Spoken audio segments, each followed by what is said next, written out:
energía. La perdemos en una lucha estéril, desmintiendo la mendacidad constante, la mentira organizada, la mafiosidad a pleno de medios de comunicación, de periodistas, de todo aquello que afecta nuestras vidas de una manera muy negativa. Y salen al borde, a la cornisa del ridículo, la gente que cacerolea, mal informada, muy pero muy mal informada.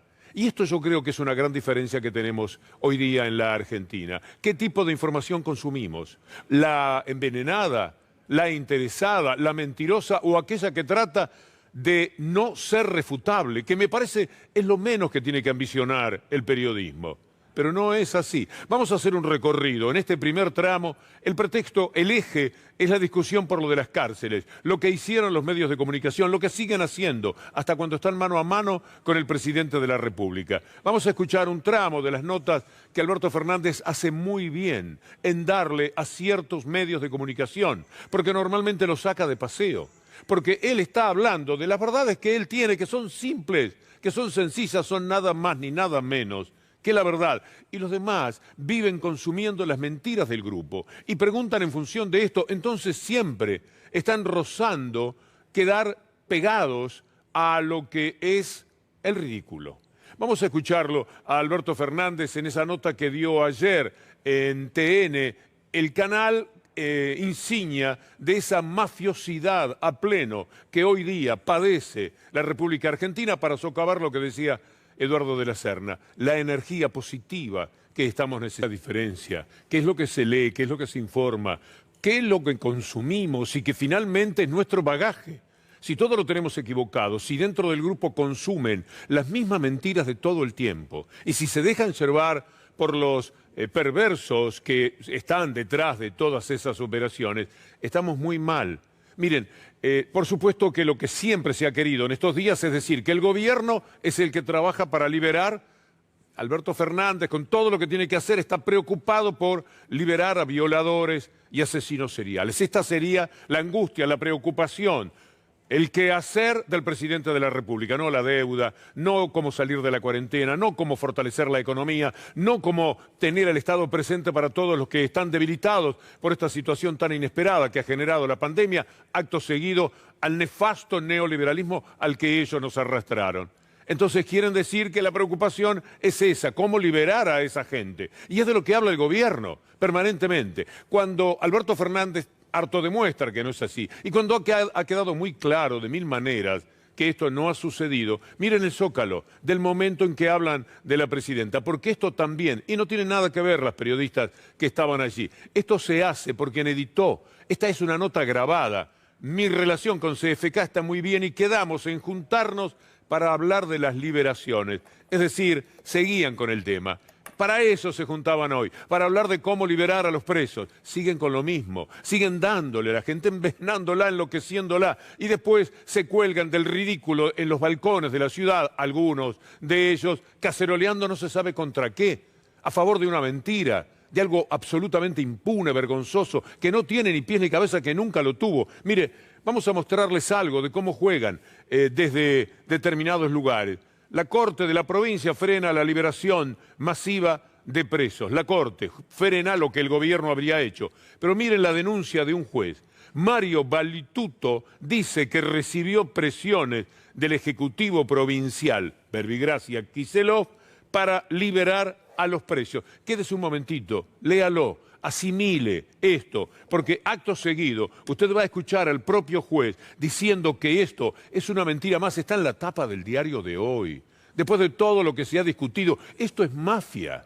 Esto es ir en contra de lo que llaman muchas veces el propio sentido común, es deformarlo, es reconstruirlo, es meter en la cabeza de la gente algo absolutamente inexacto, que no se corresponde para nada con la verdad. Vuelva a mirar, por favor, este título, tapa de Hoy, de Clarín. Mire que se ha discutido hasta el cansancio, que ha sido una falsedad todo lo que se dijo, pues ellos insisten.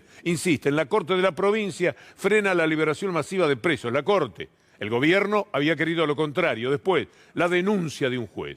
Mario Valituto dice que recibió presiones del Ejecutivo Provincial Kicillof, presionando al juez Mario Valituto para liberar detenidos. Kicillof lo estaba haciendo. Lo dice el diario de Manieto de hoy. Ahora escucha el juez. Doctor, estoy viendo en los diarios, por eso queríamos consultarlo. ¿Usted denunció que recibió presiones del Poder Ejecutivo de la provincia para liberar detenidos? No, no es así, el copete es más. Estoy viendo en los diarios, por eso queríamos consultarlo. ¿Usted denunció que recibió presiones del Poder Ejecutivo de la provincia para liberar detenidos? No, no es así, el copete es más. Yo lo que dije del Poder Ejecutivo, que yo no soy herramienta del Poder Ejecutivo.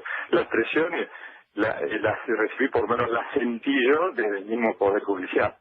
Es decir, hubo reuniones convocadas por casación donde se mencionaban cosas que desde la ejecución no eran viables.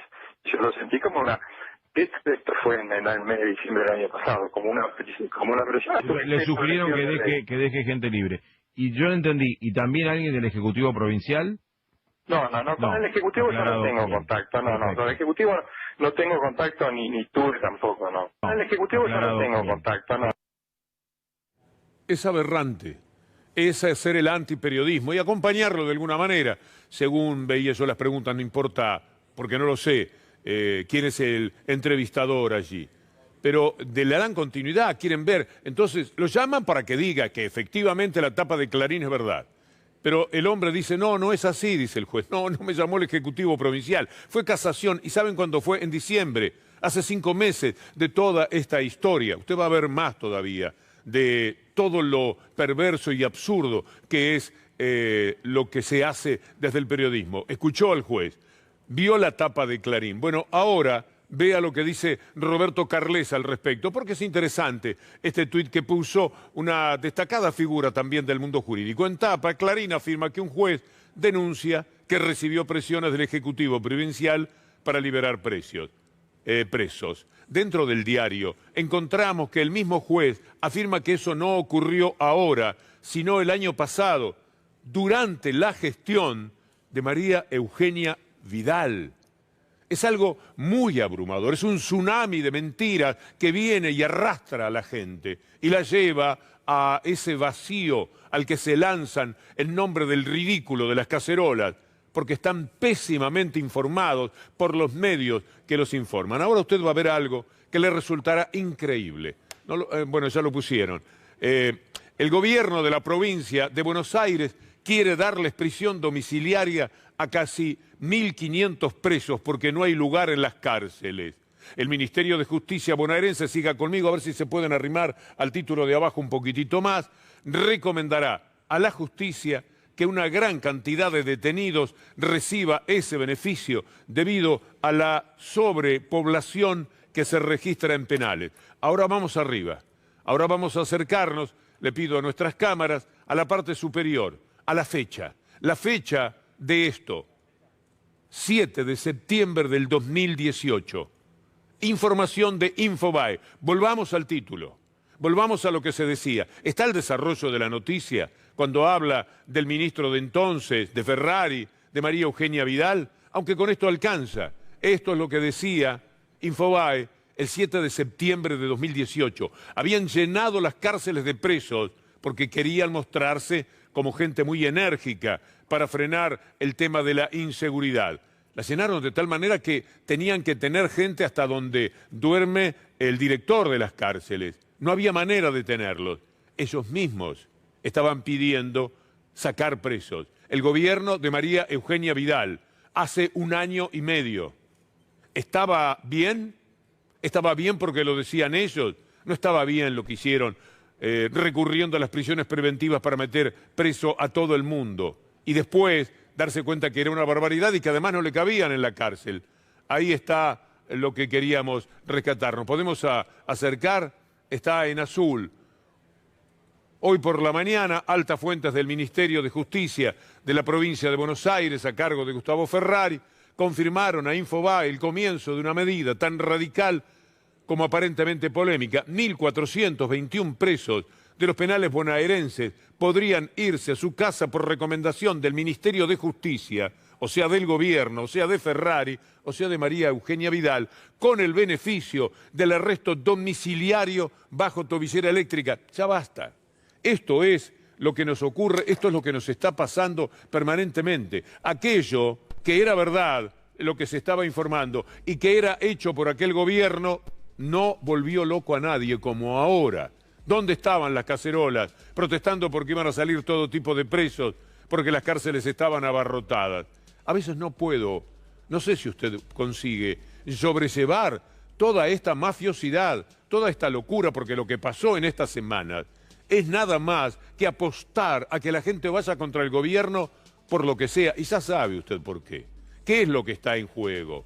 Esto de las cárceles, terminar con la cuarentena, todo les viene bien. El impuesto del que vamos a hablar ahora, para ir contra un gobierno al que no quieren, porque no aceptan que al cabo de 4 años fueron tan inútiles que con todo el inmenso poder real que los respaldaba, los sacaron del gobierno por 8 puntos o todavía más, teniendo todo a favor, corriendo con el caballo del comisario. Mire cómo juegan.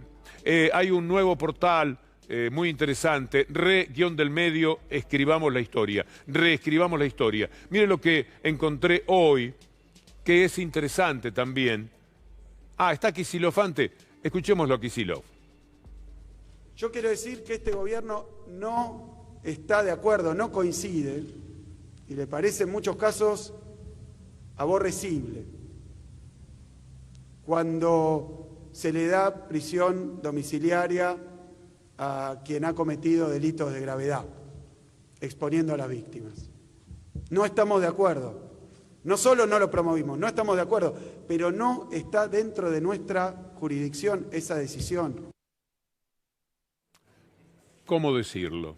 ¿Cómo explicarlo? 1000 veces el presidente, el gobernador de la provincia, muchos periodistas, pero dando argumentos, no diciendo sandeces, como que hay que liberar los presos. Mire, el título que es de ayer, le va a orientar un poco más para que aprendamos a defendernos de esta mafia que para quedarse con Nextel, con Telecom, con el fútbol y con todo lo que le han robado al país, son capaces de esto. Mire este título. El debate por las excarcelaciones. ¿Cuál debate? El que armaron ellos. No lo armaron cuando lo quería hace 1 año y medio el gobierno de la provincia de Buenos Aires. Encuesta nacional. La mayoría se opone a la liberación de presos y cree que lo impulsa Cristina. Esto estaba ayer, cuando está harto demostrado de todas las maneras posibles. Encuesta nacional, la mayoría se opone a la liberación de presos y cree que lo impulsa Cristina Kirchner. Es un estudio que hicieron en conjunto 2 consultoras, de ellos 2 consultoras que acompañan toda esta movida de la mentira. Los medios de comunicación en un breve análisis de tanto que valdría la pena escuchar a Ignacio Ramonet. El poder mediático hoy es, para decirlo de cierta manera, es la herramienta ideológica de la globalización. La globalización está piloteada por grandes grupos financieros o grandes grupos empresariales, que son los que detienen el poder principal hoy día. Pero para poder mejor ejercer su dominio, necesitan el brazo armado, el brazo ideológico del poder mediático. El brazo armado, sí, el brazo armado, el poder ideológico de los medios de comunicación. Es lo que hemos padecido todos estos años, de 1000 maneras diferentes, pero que cada vez queda mejor expresado, y de lo que son víctimas ellos mismos, porque consumen toda esa carne infecta que ellos dan a través de su diario. Leen el diario, trabajan en el grupo, creen que esto es verdad. O juegan a que lo creen porque también conviene. A veces he pensado que hay periodistas que no quieren saber la verdad porque los compromete. Si saben la verdad, como el periodista que recién estaba entrevistando al juez, si saben lo que pasa, lo tendrían que decir. Hay algo de la conciencia de cada uno de nosotros que nos empuja a decir las cosas. Hay un preconsciente, un consciente y una manera de decirlo. Si no sabemos, es porque no sabemos que no jugamos de verdad a lo que somos, a lo que amamos, a aquello que hemos abrazado con tanto entusiasmo, algunos durante toda la vida, que es el periodismo. Conviene no saber. Entonces se nutren de toda esta mentira, de toda esta ridiculez en la que terminan cayendo y después están cara a cara con personas que les pueden dar buenas respuestas y no saben para dónde ir, no saben. Uno hasta termina compadeciéndose de ellos, porque son víctimas de todo el entramado mafioso para el que tiene que trabajar. Se trabaja donde se pueda, pero hay que evitar las tremendas complicidades para quienes ya sabemos que tienen detrás, para quienes además, por lo menos no a las figuras destacadas, pero a los trabajadores, a los laburantes le están pagando el sueldo en 2 veces, usted puede creer. Clarín les paga el sueldo en 2 veces este mes, porque la pandemia vino mal para el bolsillo de Mañeto, con miles de millones de dólares siempre robados al país. Y le van a pagar el sueldo en 2 veces a los trabajadores, pero eso sí, van a repartir entre ellos 800 millones de pesos que son los dividendos. Los dividendos no se comparten, eso es otra cosa, es otro tema.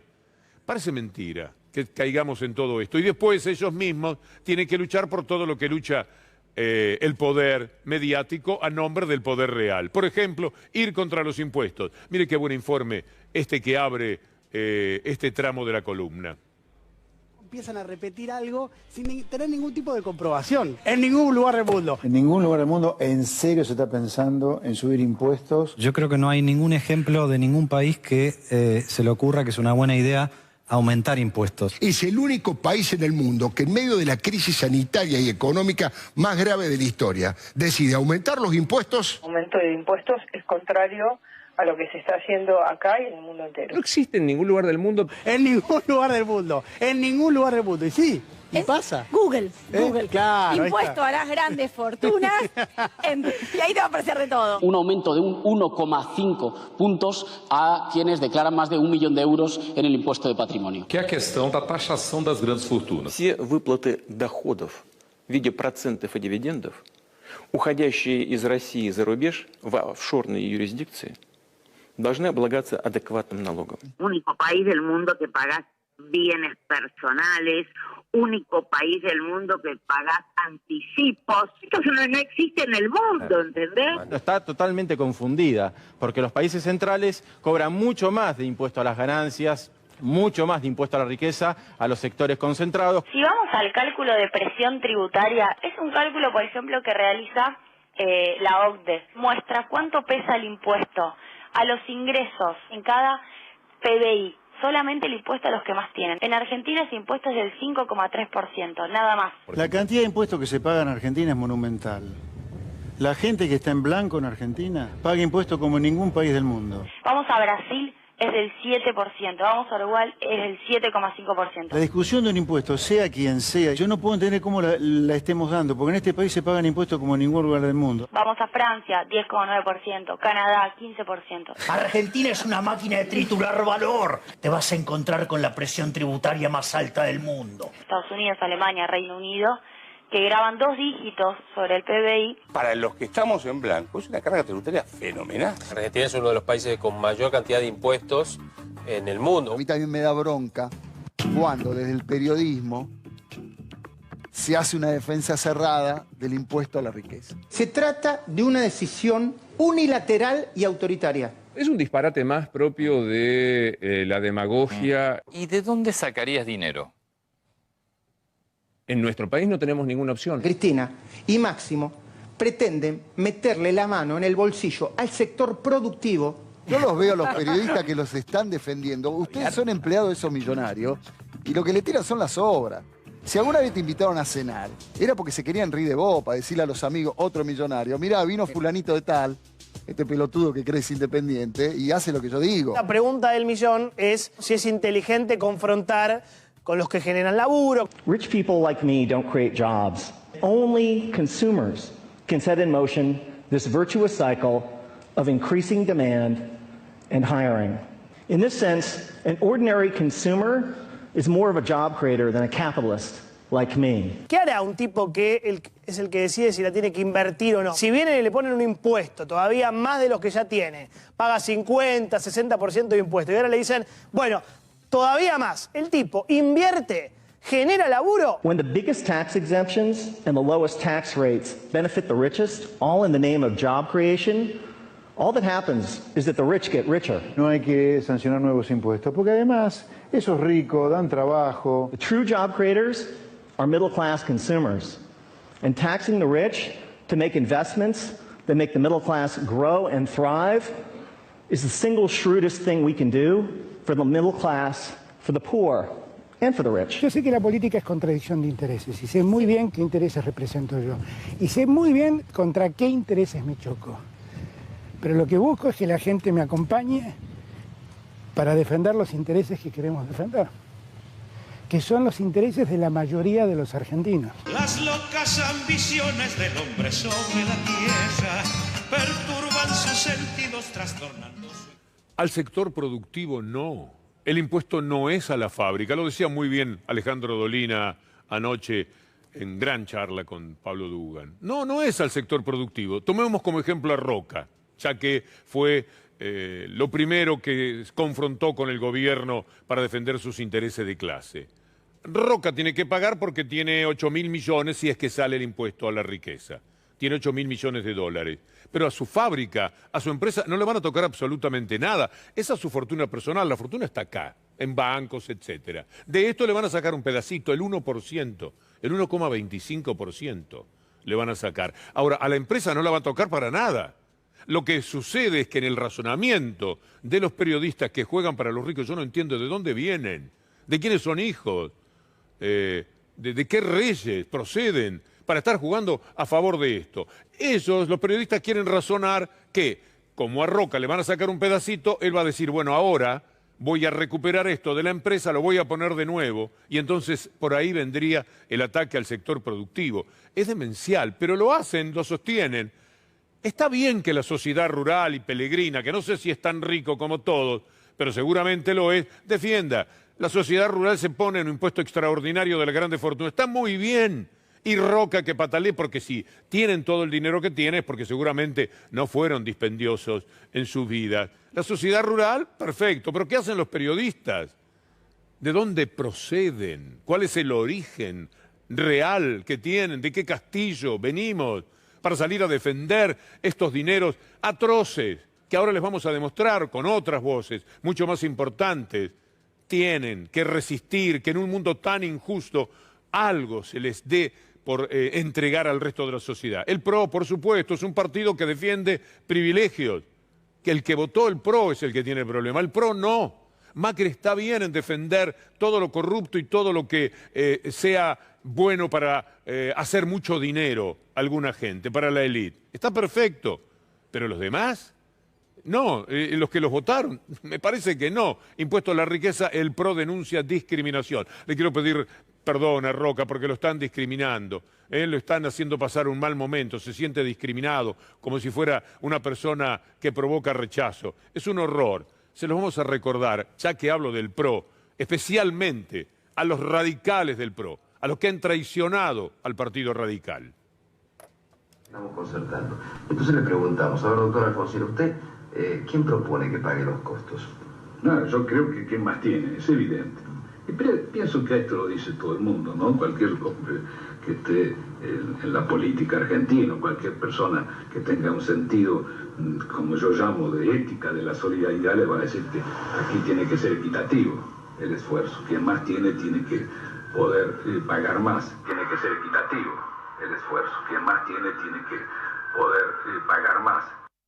No lejos en el tiempo, ayer lo escuchábamos, pero tenemos otro corte de sus declaraciones, hablaba en semejantes términos nada menos que el doctor Favaloro. Hay datos claritos. En la Argentina en los últimos 30 años está totalmente demostrado que la ganancia, el dinero que se produce en el país cada vez va más a la clase privilegiada y los ricos viven muy bien, pero los pobres son cada vez más y reciben menos. Punto. Yo no estoy haciendo la moralina barata, digo, podría ahora podría juntar los datos y darle los números que demuestran todo esto que estoy diciendo. Entonces la gente no tiene sueldo suficiente, no tiene casa, no tiene agua potable, no tiene educación, no tiene protección de la salud. En Estados Unidos hay 40 millones en estas condiciones, no es solamente acá. En ese tramo de ese ejemplar, brillante programa que sobredosis. Diego Iglesias señaló, dicen una cosa y después la repiten y la repiten. Por ejemplo, que en el resto del mundo esto no se estila. Mire, Robert Reich fue ministro de Trabajo de Clinton, después fue asesor de Obama, es un economista, uno de los hombres más brillantes de los Estados Unidos, y no le va mal económicamente, está bien del bolsillo. Mire cómo piensa. Look, nobody wants to pay taxes. But taxes are the price we pay to finance the kinds of things that we can't do individually, that we need to do together. There's kind of a negative trickle-down effect, and it starts in Washington. I mean, if the wealthy are not paying their fair share, and if the middle class are basically stagnant and are not paying much in taxes because they're not making much money, then you're going to have a budget crisis somewhere along the line. Esto es parte de una película que se llama Desigualdad para Todos. Lo va a ver ahora a Obama. Y al final, son 30 segundos, seguramente se va a reír con uno de los más famosos animadores de la televisión de Estados Unidos. Next week, members of Congress are going to have a chance to vote on what we call the Buffett rule. And it's simple. If you make more money, more than $1 million a year, not if you have $1 million, but if you make more than $1 million a year, you should pay at least the same percentage of your income in taxes as middle-class families do. He is killing the economy, and this is class warfare. I think Barack Obama is a socialist. There'll only be a minimum tax on people who make lots of money. More class warfare from an affable billionaire. Is he completely a socialist?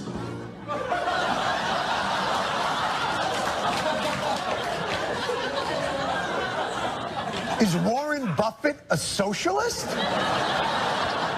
You really have no clue what socialism is, do you?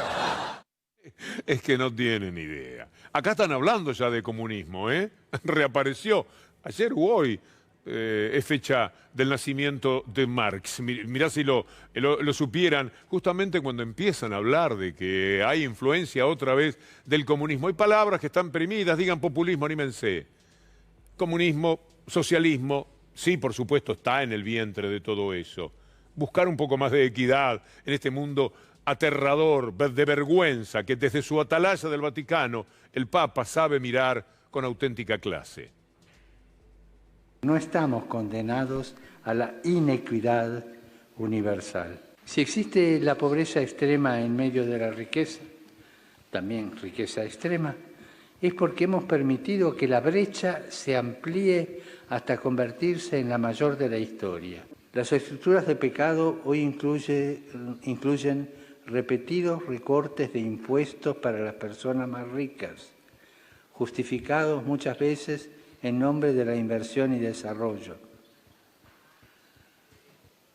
Paraísos fiscales... Esta es la gran pelea. Sí, habla de los paraísos fiscales, de donde tienen todas esas inmensas fortunas. Pero queríamos esto dentro del contexto en el cual usted escuchó a Favaloro, al doctor Raúl Alfonsín. Me gustaría terminar con el presidente, si lo tenemos a mano, en una de las partes que habíamos preparado. Pero antes, escúchelo a Mark Zuckerberg. Usted sabe muy bien quién es Mark Zuckerberg, porque seguramente consume Facebook. Bueno, mire lo que dice sobre el inmenso dinero de los ricos. ¿Está bien? ¿Está mal que haya esta desigualdad?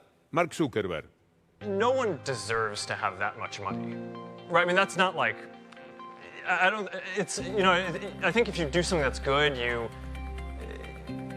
get rewarded, but I do think some of these, some of the wealth that can be accumulated is unreasonable.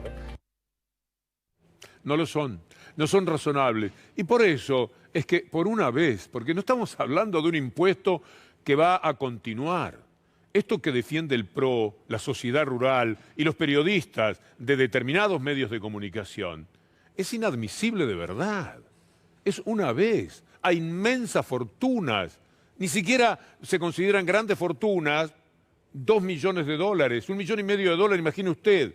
La afrenta que significa para la gente que no puede ni soñar, no le cabe en la cabeza ese dinero. Pero no se habla de eso.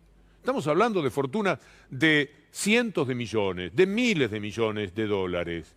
El 1,25, póngale el 1%. Esto es lo que defienden. Y esto es lo que, con el aval evidente del presidente de la República, vamos a discutir en los próximos días en la Argentina. A ver si nos entendemos. Con ustedes, Pablo Dugan. Amigos, hasta mañana si Dios quiere.